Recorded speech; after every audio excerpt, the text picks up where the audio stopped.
جی ہاں، السلام علیکم، خوش آمدید ایک بار پھر عالم کے بول اور ہمارے علماء کرام یہاں میرے ساتھ اسٹوڈیوز میں موجود۔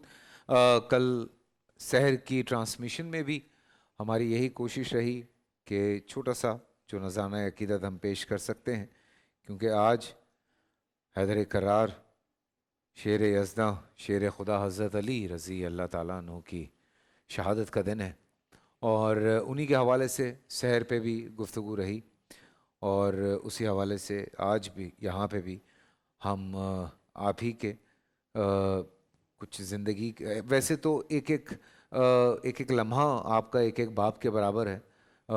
ایک چیز جب ہم بات کرنے پہ جاتے ہیں تو اتنی طویل گفتگو ہو سکتی ہے کہ مجھے رات کو بھی بڑا مشکل ہو رہا تھا علماء کرام سے ٹائم مینیج کروانا، بیکاز ہر ایک کی خواہش ہوتی ہے کہ وہ اپنا نذرانہ عقیدت جو ہے وہ بھرپور طریقے سے پیش کر سکیں۔ تو آپ کے بارے میں اوبویسلی اتنی باتیں کی جا سکتی ہیں، اتنے واقعات ہیں، ایک وحدانیت کا جس طرح سے سارا سلسلہ ہے، اس پہ جتنی بات کی جائے وہ بڑے بھرپور طریقے سے بات کی جا سکتی ہے۔ سو چونکہ مفتی فضل سبحان صاحب ہمارے ساتھ سحر میں نہیں ہوتے، تو میں اس لیے جب بھی ہم شام میں گفتگو کا آغاز کرتے ہیں تو ہم کوشش کرتے ہیں کہ فضل صاحب سے بات ہو جائے، تاکہ آپ سے ایک پوائنٹ آف ویو آتا ہے تو پھر ہم آگے جو ہے وہ بات کرتے ہیں۔ جی فضل صاحب بسم اللہ۔ نحمدہ ونصلی علی رسولہ الکریم۔ آج 21 رمضان المبارک ہیں۔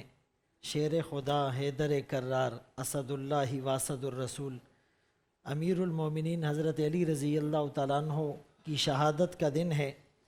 حضرت علی رضی اللہ عنہ کے فضائل، مناقب، محاسن، کمالات وہ بہت زیادہ ہیں، لیکن شاہ ولی اللہ رحمۃ اللہ علیہ نے ازالۃ الخفا میں لکھا کہ حضرت علی رضی اللہ عنہ کا سب سے بڑا جو اختصاص ہے وہ رسول اللہ صلی اللہ علیہ وسلم کے ساتھ تقرب ہے، یعنی تقریباً 60 سال، یعنی شروع کے اگر ہم دیکھیں 30-35 سال وہ بھی رسول اللہ صلی اللہ علیہ وسلم کی صحبت میں، اور پھر اس کے بعد آقا کے جو فرامین تھے وہ امت تک پہنچانے میں ان کے صرف ہوئے، اور بچپن ہی میں گویا کہ ان کی تربیت بھی آغوش نبوت میں ہوئی۔ بالکل بالکل۔ اور حضرت علی رضی اللہ عنہ کے بارے میں رسول اللہ صلی اللہ علیہ وسلم نے جو یہ فرمایا کہ انت منی بمنزلت ہارون من موسیٰ، تبوک کے موقع پر جب آپ نے حضرت علی رضی اللہ عنہ کو اپنے ساتھ نہ جانے کا فرمایا تو اب 26 غزوات میں مسلسل شریک رہنے والے،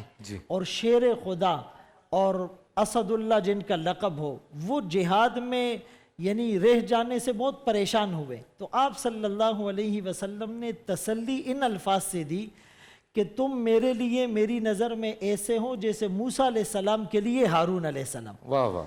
اب نقطہ سمجھنے کا یہ ہے کہ ایک تو مناسبت اس بات میں تھی کہ وہ موسیٰ علیہ السلام کے بھائی تھے، یہاں بھی رسول اللہ صلی اللہ علیہ وسلم نے حضرت علی رضی اللہ عنہ کو دنیا میں اور آخرت میں اپنا بھائی قرار دیا، اور دوسری مناسبت یہ تھی کہ ہارون علیہ السلام کو اپنا نائب بنایا تھا، تو گویا کہ اشارہ ہے کہ حضرت علی رضی اللہ عنہ بھی میرے بعد یہاں پر جو ہے وہ نائب ہوں گے، اور نیابت تمام چیزوں میں ہوتی ہے، اور نیابت کس کو دی جاتی ہے؟ جس کا ایلیجیبلٹی کرائیٹیریا پورا ہو، جو ہر اعتبار سے ان اوصاف حمیدہ کا مالک ہو اور ان صفات سے متصف ہو۔ تو گویا کہ آقا کی بہادری، آقا کی شجاعت، آقا کی سخاوت، آقا کا حلم، آقا کی بردباری، آقا کے فیصلے، آقا کا تقوی، آقا کی عبادت، آقا کا رکوع اور سجود، وہ ساری چیزوں کا اگر عکس اور پرتو تھے وہ حضرت علی رضی اللہ عنہ ہوتے۔ لیکن یہاں پر آپ نے یہ وضاحت بھی فرمائی، لیکن چونکہ میرے بعد نبوت کا دروازہ بند ہو گیا، چونکہ ہارون علیہ السلام کو نبوت بھی ملی تھی، اور رسول اللہ صلی اللہ علیہ وسلم آخری نبی ہیں، لو کان بعدی نبی، آپ نے حضرت عمر رضی اللہ عنہ کے بارے میں بھی کہا، حضرت علی رضی اللہ عنہ کے بارے میں یوں اشارہ دیا کہ میرے بعد نبوت کا دروازہ بند ہو چکا ہے، میں آخری نبی ہوں اور میرے بعد کوئی نبی نہیں آئے گا۔ اسی طرح رسول اللہ صلی اللہ علیہ وسلم نے ہجرت کی رات میں اپنے بستر پر بھی سلایا، گویا کہ وہ موت کے بستر پر لیٹنا تھا، اور جو امانت کفار کی دی وہ بھی حضرت علی رضی اللہ عنہ کے حوالے کی. اور پھر ایک موقع پر جب آپ نے یوں فرمایا کہ آپ نے اپنی چادر کے نیچے حضرت علی رضی اللہ عنہ، حضرت فاطمہ رضی اللہ عنہ، حضرت حسن اور حسین کو جمع کیا، فرمایا اللہم ہاؤلائی اہل بیتی، یہ میرے اہل بیت ہیں. اور ایک روایت حضرت عائشہ رضی اللہ عنہ یوں فرماتی ہیں کہ آپ نے اپنی چادر میں ان 4 مبارک ہستیوں کو لے کر قرآن کی آیت پڑھی، انما یرید اللہ لیذھب عنکم الرجس اہل البیت ویطہرکم تطہیرا. آپ نے ان کی تطہیر کا اور ان کی باطنی جو طہارت تھی اس پر قرآن کو گواہ بنایا. رسول اللہ صلی اللہ علیہ وسلم نے حضرت علی رضی اللہ عنہ کے بارے میں یہ جملہ بھی ارشاد فرمایا، من کنت مولاہ فعلی مولا. اور اس کے آگے پھر آپ نے الفاظ بتائے، اللہم عادی من عاداہ ووالی من والاہ. اے اللہ جو علی سے دشمنی کرتا ہے آپ اس سے دشمنی کرے، جو علی سے محبت اور دوستی کرتا ہے آپ اس سے بھی محبت کرے. یہی تو وجہ تھی، یہی تو رنگ تھا کہ بدر میں ولید کو تڑپایا حضرت علی رضی اللہ عنہ نے. احد میں حضرت مصعب بن عمیر کی شہادت کے بعد علم کو تھاما حضرت علی رضی اللہ عنہ نے. بنو نذیر میں علم آپ کے پاس تھا، بنو قریظہ میں سیادت آپ کے پاس تھی.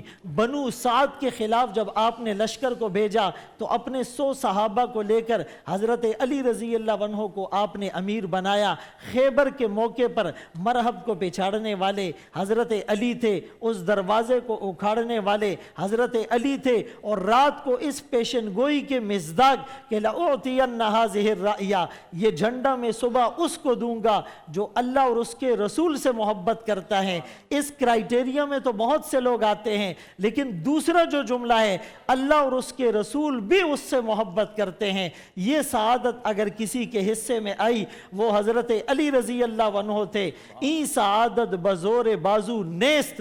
حضرت علی رضی اللہ عنہ کو آپ نے تبوک میں اپنا نائب بھی بنایا. حضرت علی رضی اللہ عنہ اغزاہم، چونکہ 30 سال نبی کی صحبت میں اور تقرب میں رہنے کی وجہ سے جو صفات منتقل ہوئی تھی تو صدیق اکبر رضی اللہ عنہ، فاروق اعظم رضی اللہ عنہ، عثمان غنی رضی اللہ عنہ، سب نے اپنا جو مشیر خاص رکھا اور جن سے فیصلوں میں رہنمائی اور مشاورت لیتے رہے وہ حضرت علی رضی اللہ عنہ ہوتے. اللہ ہمیں بھی ان کی صفات سے متصف ہونے کی توفیق نصیب فرمائے. آمین آمین ثم آمین آمین ثم آمین. پورا سال انتظار تھا مجھے اس رمضان میں. 30 دن 6 ٹیمز، 12 کنٹیسٹنٹس، کیش کا پاؤں. اب گیم وہ ہوگا جسے آپ کا نہیں ہوگا، جس نے جو کرنا تھا کر لیا. لاکھوں عوام کو دینے کا ذمہ ان میں حصہ. شور گونجے گا ہر گلی نکڑ اور دکان. رمضان لیگ بنے گی آپ کی پہچان. نعرہ لگے گا تو پارا چڑھے گا. گیم شو ایسے چلے گا. رمضان لیگ روزانہ شام 7 بجے صرف بول انٹرٹینمنٹ پر. بول انٹرٹینمنٹ کے شوز دیکھنے کے لیے ہمارے چینل کو سبسکرائب کریں اور بیل آئیکن پر کلک کرنا نہ بھولیں.